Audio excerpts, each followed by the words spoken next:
Hello friends, આજના લેક્ચરની અંદર આપણે પ્રમેય નંબર 6.3 સમજીશું. 6.4, 6.5 અને તે આધારિત સ્વાધ્યાય 6.3 તે અંતર્ગત આપેલી આકૃતિઓ અન્ય ત્રિકોણોની સાથે કઈ રીતે સમરૂપ થાય છે અને કઈ રીતે ત્રિકોણોને સમરૂપ આપણે લખી શકીએ તેની ચર્ચાઓ કરીશું. અહીં આગળ બધા પ્રમેયના વિધાનો તમારે સમજવા જરૂરી છે. સૌથી પહેલું પ્રમેય નંબર 6.3 આપણને કહે છે કે જો બે ત્રિકોણના અનુરૂપ ખૂણાઓ સમાન હોય, એટલે કે એક ત્રિકોણ ABC કહો, એક ત્રિકોણનું PQR કહો, તો ત્રિકોણ ABC ના ત્રણેય ખૂણાઓ જો ત્રિકોણ PQR ના ત્રણ ખૂણાઓની સાથે કેવા થતા હોય એકરૂપ, તો તે બંને ત્રિકોણો તેમાં બાજુઓની જોડનો ગુણોત્તર કેવો હશે? હંમેશા સમાન હશે. એટલે કે જ્યારે પણ ત્રિકોણ એક ત્રિકોણના ત્રણેય ખૂણા બીજા ત્રિકોણના ત્રણેય ખૂણાઓની સાથે સમાન થતા હોય ત્યારે બાજુઓની જોડનો ગુણોત્તર હંમેશા કેવો રહેશે? સમાન રહેશે. આ જે બાજુઓનો ગુણોત્તર એટલે કે AB/PQ, BC/QR બરાબર AC/PR જેવા પ્રકારનું જો તમને મળતું હોય તો બે ત્રિકોણો સમરૂપ છે તેમ કહેવાય. હંમેશા જો ત્રિકોણના ખૂણાઓ સમાન હોય તો તે બે ત્રિકોણ હંમેશા માટે સમરૂપ જ હોય. એવી જે શરત છે એ શરતને કહેવાય છે ખુ શરત. એટલે કે બે ત્રિકોણને બે ત્રિકોણને આપણે સમરૂપ દર્શાવવા માટે કઈ શરતનો ઉપયોગ કરશું? ખુ. ખાસ ધ્યાન રાખજો કે બે ત્રિકોણને એકરૂપ દર્શાવવા માટે ખુ શરતનો ઉપયોગ થઈ શકે નહીં. કારણ કે ખુ શરતમાં બાજુઓ છે તે કેવા હોય છે? તો કે સમપ્રમાણમાં હોય છે. બીજી રીતે કહીએ તો બાજુઓના ગુણોત્તર સમાન હોય છે. તો બાજુઓ સમગુણોત્તરમાં હોય અથવા તો બાજુઓના ગુણોત્તર સમાન હોય ત્યારે તે શરતને શું કહેવાય? ખુ શરત તરીકે. કારણ કે તેના ત્રણેય ખૂણાઓ એકબીજાને એકરૂપ થશે. ખૂણાઓ એકરૂપ હશે પરંતુ બે ત્રિકોણને સમરૂપ કહેવાય, એકરૂપ કહી શકાય નહીં. એકરૂપ માટેની શરત શું હોય? તો કે ત્રણેય ખૂણાઓ સમાન હોવા જોઈએ અને ત્રણેય બાજુઓ પણ કેવી હોવી જોઈએ? સમાન. બાજુઓ છે સમ ગુણોત્તરમાં હોવી જોઈએ એવું આપણે કહેતા નથી. જો બાજુઓ સમાન ગુણોત્તરમાં હશે એટલે કે ગુણોત્તર તમને સમાન મળે તો બે ત્રિકોણને હંમેશા શું કહેવાય? તો કે સમરૂપ કહેવામાં આવે છે. હવે આપણે બે આકૃતિઓ તમને આપેલી છે તેના પરથી બે ત્રિકોણને આપણે સમરૂપ દર્શાવીએ. જે 6.3 એના પ્રશ્ન નંબર 1 માં પેલી આકૃતિ છે. સૌથી પહેલું જોઈએ કે ત્રિકોણ ABC માં ખૂણો A 60 છે. તો ખૂણો A ત્રિકોણ PQR ના કયા ખૂણા સાથે સમાન છે? તો કે ખૂણા P સાથે. એવી જ રીતે ખૂણો B 80 અંશ આપેલું છે તો ત્રિકોણ PQR માં પણ ખૂણો Q કેટલાનો કીધેલો છે? 80. એટલે કે ખૂણો AP સાથે, ખૂણો BQ સાથે અને ખૂણો C કોની સાથે સમાન થાય છે? ખૂણા R સાથે. જો આ ત્રણેય ખૂણાઓ સમાન હોય તો હંમેશા બાજુઓના ગુણોત્તર સમાન મળે. એટલે કે ત્રિકોણ છે બે એની અંદર બાજુઓ હંમેશા ગુણોત્તર સમાન હશે તો બંને ત્રિકોણને આપણે સમરૂપ દર્શાવીએ. ત્રિકોણ ABC આ જે નિશાની કરી એને કહેવાય સમરૂપ. ત્રિકોણ PQR જ મેં લખ્યું. કેટલીક વખત તમને અહીંયા આગળ એવું કીધું હોત કે Q છે 60 છે A બરાબર 80 છે. જો અહીંયા હું ચેન્જ કરું છું, ખૂણો Q 60 છે અને ખૂણો P 80 હોય તો A છે કોની સાથે સમાન થશે? ખૂણા Q સાથે. તો મારે લખી શકાય ત્રિકોણ ABC એ સમરૂપ છે ત્રિકોણ. A ખૂણાને મારે કોની સાથે સમાન બતાવવાનું? Q સાથે. એવી જ રીતે B 80 હતું તો હવે કોણ 80 છે? તો કે P અને ખૂણા C ની સાથે કયો આવશે? R. એટલે કે આ તમારે શરતમાં હંમેશા PQR જ આવે એવું જરૂરી નથી. અહીં આગળ તમને આકૃતિ એવા પ્રકારે આપેલી હતી કે ત્રિકોણ ABC સમરૂપ ત્રિકોણ PQR જ મેળવો. એટલે કે બે ત્રિકોણના ખૂણાઓ જ્યારે સમાન હશે અને બાજુઓ સમગુણોત્તરમાં છે અથવા તો બાજુઓ સમપ્રમાણમાં છે ત્યારે બે ત્રિકોણોને આપણે સમરૂપ દર્શાવી શકાય. અને આ જે શરતથી દર્શાવવું એને કહેવાય ખુ શરત. કારણ કે આપણે ત્રણ ખૂણાનો ઉપયોગ કર્યો. હવે નીચેની આકૃતિ જોઈએ તે અંતર્ગત પહેલા એક બીજું વિધાન હું તમને સમજાવવા માંગુ છું. જો બે ત્રિકોણના અનુરૂપ ખૂણાઓ પૈકીના બે ખૂણાઓ સમાન હોય એટલે કે તમે ત્રિકોણ ABC માં બે ખૂણા જાણો છો, ખૂણો A અને ખૂણો C. ત્રિકોણ PQR માં તમે ખૂણો P અને ખૂણો R જાણો છો, અને ખૂણો A છે એ ખૂણા P સાથે સમાન કીધેલો હોય, ખૂણો C એ ખૂણા R સાથે તમને સમાન કીધો હોય, તો હંમેશા ખૂણો B અને ખૂણો Q પણ કેવા હોય? સમાન જ હોય. કારણ કે ત્રિકોણના ત્રણેય ખૂણાનો સરવાળો 180 થાય. જો બંને ત્રિકોણમાં બે ખૂણા સરખા હોય તો ત્રીજો ખૂણો પણ શું આવે? બંનેમાં સમાન આવે. તો આપણે કેટલીક વખત બે ખૂણા સમાન આપ્યા છે તો પણ ત્રિકોણોને આપણે કેવા દર્શાવી દઈશું? સમરૂપ. એની માટેની શરત જે આપણે લખશું એને કહીશું ખોખું શરત. તમે જો બે ખૂણાથી બે ત્રિકોણને સમરૂપ બતાવો છો તો તે બે ત્રિકોણો કઈ શરતથી સમરૂપ થશે? ખોખું શરત. એટલે કે હવે અહીંયા આગળ જોઈએ ત્રિકોણ DEF અને ત્રિકોણ PQR, જેમાં ખૂણો D 70 છે તો અહીંયા જોઈ લો કોઈ જગ્યાએ 70 છે તો કે નથી. ખૂણો E 80 છે તો ખૂણો Q પણ શું છે? 80. એટલે કે આપણી પાસે એક માહિતી છે, ખૂણો E બરાબર ખૂણો Q. હવે તો કે આ ત્રિકોણના ત્રણેય ખૂણાનો સરવાળો હંમેશા કેટલો થાય? 180 અંશ. તેથી ખૂણો F મને મેળવવો હોય તો 180 માંથી 80 પહેલા બાદ કરી દે એટલે 100. એ 100 માંથી પાછા 70 બાદ કરી દો એટલે કેટલા આવ્યા? તો કે 30. તો કે ખૂણો F મને મળે છે કેટલાનો? 30 નો. ત્રિકોણ PQR માં R ખૂણો પણ કેટલાનો છે? 30 નો. એટલે કે ખૂણો F બરાબર શું લખી શકાય? ખૂણો R. તો હવે બે ખૂણાઓ જો સમાન હોય બે ત્રિકોણમાં તો તે બંને ત્રિકોણો ખોખું શરતથી શું લખી શકાય? સમરૂપ દર્શાવી શકાય. તો DEF ત્રિકોણમાં સમરૂપ થશે. કોની સાથે કોણ છે? તો કે E ની સાથે આપણે શું લખવાનું? Q. એટલે કે આ બીજાની સાથે મારે Q લખવાનું, F ની સાથે મારે R લખવાનું, એટલે કે ત્રીજાની સાથે મેં R લખ્યું. તો એ ત્રિકોણ અહીં આગળ PQR હતો તો D ની સાથે કોણ આવે? તો કે P આવે. એટલે કે ત્રિકોણ DEF સમરૂપ છે ત્રિકોણ PQR, સમાન લખી શકાય નહીં. આને એકરૂપની નિશાની કહેવાય. આ નિશાની તમે કરી શકો નહીં, કારણ કે ખૂણાઓ સમાન હોય ત્યારે બાજુઓ હંમેશા શું કહેવાય? સમાન ગુણોત્તરમાં છે અથવા તો બાજુઓ સમપ્રમાણમાં છે. તો અહીંયા વાત થઈ આપણે ખોખું શરત અને ખોખું શરતની. હવે જોઈએ પ્રમેય નંબર 6.4 શું કહે છે. જો બે ત્રિકોણની એક ત્રિકોણની બાજુ, બે ત્રિકોણો પૈકી એક ત્રિકોણની બાજુઓ બીજા ત્રિકોણની અનુરૂપ બાજુઓને સમપ્રમાણમાં હોય. એક ત્રિકોણની બાજુઓ બીજા ત્રિકોણને શું હોય? તો કે સમપ્રમાણમાં હોય. સમપ્રમાણનો અર્થ થાય કે બાજુઓના ગુણોત્તર સમાન મળે. બીજી રીતે કહીએ તો AB ના ગુણાંકમાં તમને PQR પૈકીની કોઈ એક બાજુ તમને મળે. અહીંયા આગળ જુઓ તો AB 2 છે તો QR કેટલું આપેલું છે? 4.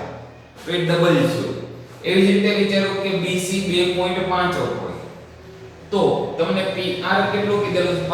તો 2.5 ના ડબલ છે. AC 3 છે તો PQ પણ કેટલું છે? 6. તમને જો આવી રીતે ન ખબર પડતી હોય તો તમારે શું કરવાનું? ગુણોત્તર લેવાનો. AB નો ગુણોત્તર કોની સાથે? QR સાથે કરો. તો AB QR એટલે કે 2/4 1/2. તો અહીંયા આગળ આપણે લખતા જઈએ કે AB શું કર્યું? તો કે QR કર્યું. હવે એવો પ્રશ્ન થાય કે શું કામ આ 6 ન લીધો? તો કે આપણે એવી રીતે લેવાનું હોય કે જેથી કંઈક બાજુઓ આપણને સમાન ગુણોત્તરમાં દેખાતી હોય એવા પ્રકારે લઈ શકાય. તો AB છે એ 2/4 એટલે કે 1/2. એવી જ રીતે બીજું વિચારો કે BC 2.5 છે તો એની સાથે 5 વાળું લઈ લો એટલે કે PR. તો 2.5/5 2.5 ગુણ્યા 2 કરો તો 5 મળે એટલે કે 1/2 છે. એવી જ રીતે AC PQ બરાબર 3/6 એટલે કે 1/2. એટલે કે અનુરૂપ બાજુઓ છે એ તમને સમપ્રમાણમાં મળી, કારણ કે ગુણોત્તર બધા સમાન છે. તો હંમેશા તેના અનુરૂપ ખૂણાઓ પણ સમાન જ હોય. અને જો અનુરૂપ ખૂણા અને અનુરૂપ બાજુઓ સમપ્રમાણમાં હોય, અનુરૂપ ખૂણાઓ સમાન ક્યારે કહી શકાય? તો કે જો બે ત્રિકોણની ત્રણેય બાજુઓના ગુણોત્તર એકબીજાને કેવા હોય? સમાન હોય. અહીંયા આગળ એવું ન હોય કે બે બાજુમાં સરખો હોય ત્રીજી બાજુમાં અલગ. એવું ક્યારેય શક્ય બનશે નહીં. એટલે કે ત્રિકોણની બાજુઓ બધી જ કેવી હોય સમપ્રમાણમાં હોય તો તેના અનુરૂપ ખૂણાઓ હંમેશા સમાન હોય અને તેથી બંને ત્રિકોણોને શું કહી શકાય સમરૂપ કહી શકાય હવે આની અંદર મારે સમરૂપતા લખવી હોય તો કઈ રીતે લખાય તો કે સૌથી પહેલું તો મારે એક ત્રિકોણ લખ નાખવાનો ત્રિકોણ કયો છે ABC મારે એની સાથે સમરૂપતા બતાવી છે જો લખવાનું ખૂબ જ સિમ્પલ હોય છે ખાલી તમારે વિચારવાનું AB અને BC ગુણોત્તર વાળો વિચારો ખાલી AB જેમ QR BC જેમ PR હવે બંનેમાં જુઓ તો B છે તો નીચે બંનેમાં કયો સરખો આવ્યો તો કે R આવ્યો એટલે કે ખૂણો B કોની સાથે સમાન હોય ખૂણા R સાથે સમાન હોય ખૂણો B કોની સાથે સમાન આવે ખૂણા R સાથે સમાન આવે જો ખૂણો B R સાથે સમાન હોય તો A કોની સાથે સમાન હોય Q સાથે અને ત્રિકોણ PQR હોવાથી ત્રીજા માટે કોણ આવે તો કે P આવે એટલે કે ત્રિકોણ ABC સમરૂપ થશે પણ કોની સાથે છો તો કે QRP સાથે સમાન છો કોની સાથે સમાન છો QRP તો આજે આપણે સમરૂપતા દર્શાવી કઈ શરતથી દર્શાવી તો કે આપણે બાજુઓ છે કેવી રીતથી સમપ્રમાણમાં બાજુઓ જો સમપ્રમાણમાં હોય તો એને બે ત્રિકોણ માટેની શરત કહેવાય બા શરત બા શરત છે એ એકરૂપ માટે પણ હોઈ શકે છે બે ત્રિકોણને એકરૂપ દર્શાવવા માટે કઈ શરતનો ઉપયોગ થાય તો કે બા ક્યારે તો કે જો બધી બાજુઓ સમાન હોય તો સમગુણોત્તર ને એટલે કે અહીંયા 2 હોત તો અહીંયા મને QR 2 લખેલું હોય BC 2.5 છે તો PR પણ 2.5 જ લખેલું હોય અને AC 3 હોત તો PQ 3 લખેલું હોત તો બંને ત્રિકોણોને શું કહી શકાય એકરૂપ બીજું કે સમરૂપ ત્રિકોણો હોય તે સમરૂપ ત્રિકોણો છે તેને એકરૂપ ત્રિકોણો કહી ન શકાય પરંતુ દરેક એકરૂપ ત્રિકોણ હંમેશા કેવો હોય સમરૂપ ત્રિકોણો તો હોય જ આ હતું એ તમારે 6.3 એના પ્રશ્ન 1 માંથી બીજી આકૃતિ લીધેલી હતી